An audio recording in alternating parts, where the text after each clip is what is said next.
एकदा एक शूद्र जातीचा कुष्ठरोगी स्वामी समर्थ महाराजांच्या दर्शनाला आला. महाराजांचं दर्शन घेतलं. महाराजांच्या सानिध्यातच आपला कुष्ठरोग बरा होईल असं त्याला वाटू लागलं. प्रार्थना काहीच केली नाही. तो महाराजांच्या सानिध्यात राहिला.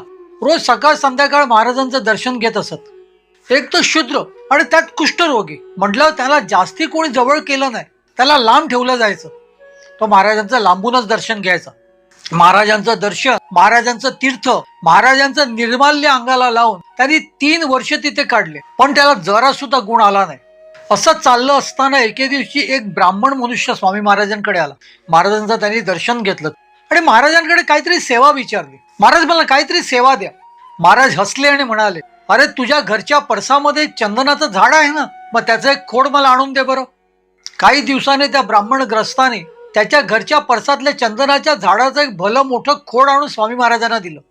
तो कुष्ठरोगी लांबच उभा होता. हात जोडून महाराजांचं दर्शन घेत होता. महाराजांनी त्या कुष्ठरोग्याला बोलवलं आणि चंदनाचं खोड ते त्याच्या स्वाधीन केलं. अरे रोज उगाळून सर्व अंगाला लाव बरं. हे खोड जसजसं कमी होईल तस तसं तुझ्या अंगावरचा कुष्ठरोग सुद्धा नाहीसा होईल. स्वामी महाराजांनी दिलेलं ते चंदनाचं खोड उगाळून तो रोज सकाळ संध्याकाळ स्वतःच्या अंगाला लावत असायचा.